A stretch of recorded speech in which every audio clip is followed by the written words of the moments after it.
This is a video from a paper that was referenced in the textbook, and these particular experiments are looking at a molecule called LPAR2 and how it affects neural crest cell migration. And just to get a couple definitions out of the way for this video and the ones following it, LPA is a cell-to-cell adhesion regulator, and it changes cadherin function during the epithelial to mesenchymal transition in neural crest cells. And the receptor for LPA is LPAR2, and this receptor is essential for neural crest cell migration, and it is important because it controls the internalization of N-cadherin. So in these experiments, what we're going to do is we're going to use morpholino, and this is referred to as the LPAR2MO, and that morpholino blocks the LPAR2 receptor with the antisense morpholino.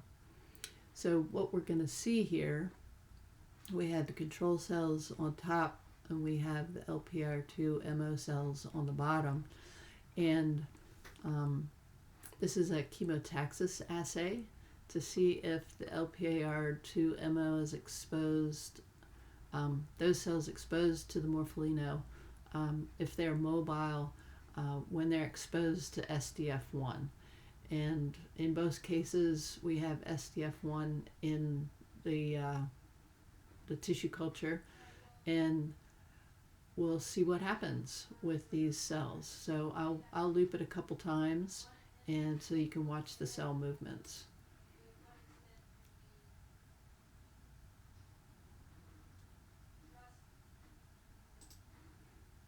So on the top, you look at the control, you can see the cells, they're migrating, they move down toward the SDF as if the SDF is down here.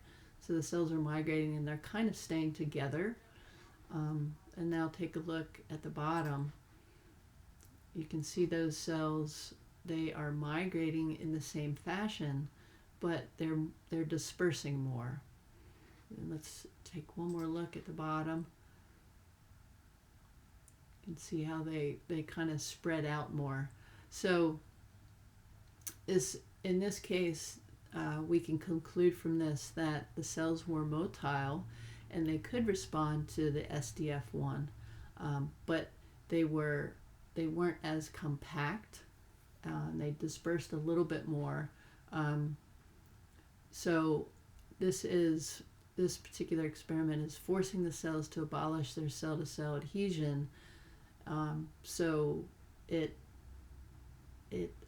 enhances the dispersion when this happens.